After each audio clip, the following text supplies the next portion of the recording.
2024年的中美军事实力差距还有多大？美国的超强军事实力，如今是否还能碾压我国吗？首先，我们不得不承认，美国的军事实力是国际社会上公认的霸主式存在。如果说各国的军事竞争都是拿美国做假想敌，那么美国可能就是在和外星人做竞争。说出来大家可能都不太相信，但事实可能真的如此。美国现服役10艘尼米茨级核动力航母以及1艘福特级核动力航母组成的航母战斗群，可携带数量庞大的战斗机进行全方位远程作战。单是1艘尼米茨级航母就能搭载约70架战机。全球最新型第5代 F-35闪电2战斗机问世后，航母战斗群的攻击性能恐怕又要上一个新高度。而 F-35战斗机提供的高级隐蔽性，也给各国领空造成了巨大的军事压迫。而除此之外，美国的王牌杀手锏俄亥俄级战略核潜艇也是不容小觑的。超强的经营技术极大增加了反潜武器的侦察难度，并且搭载的多枚洲际弹道导弹，巨大的核威力足以摧毁一个中等规模国家。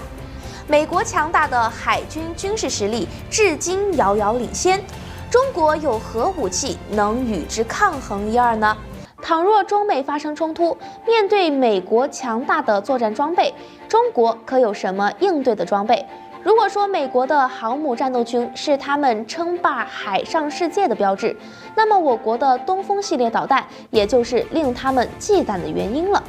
最新研制的东风41洲际弹道导弹可谓是美国航母战斗群的强力克星，超过14000公里的射程和高达25马赫时速的超强技能，能在短时间内到达世界各个角落。更别提老美最羡慕的钱学森弹道。要说无人能阻拦，那铁定是吹牛的。但是老美自己说能做到精准阻拦，那无异于痴人说梦。不仅如此，歼20的诞生更是让中国空军实力实现跨越式发展。如果说老美的 F-35难以发现，那么歼20就是根本不显示。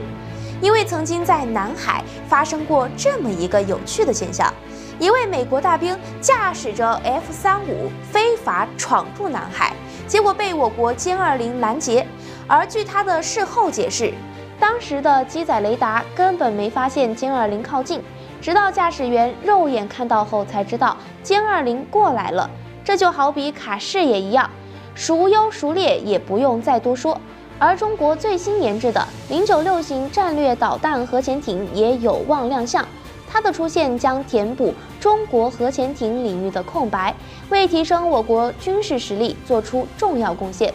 可若是老美执行海空一体的作战方式，我国又是否还有机会呢？假如中美发生冲突，除去武器装备的差距，还有什么方面呢？美国作为霸权国家，惯用背后挑唆和主动出击，而我国自古以来就喜好和平发展，从不主动挑起事端。美国若是主动对我国进行侵略性攻击，那么势必要进行登陆战，而我国的陆地防御系统便会发挥作用，不会轻易让美国得逞。哪怕美国真的强行控制了海岸线，登陆到我国大陆上来，那么世界上最强的陆军集团，超过90万的陆军战队，足以对美军进行全方位碾压。而身为陆战之王的99A 主战坦克，也将发挥出雄厚的作战能力，力量不容小觑。这也将会让那些老兵将领重新回忆起那些年被我们支配战场的恐惧。当年嚣张一时的麦克阿瑟，更是在朝鲜战争后这样评价中国：如果要和中国开战，那他一定是脑子有问题了；如果要和他们的陆军作战，那恐怕让上帝来了才行。前提是上帝得戴头盔。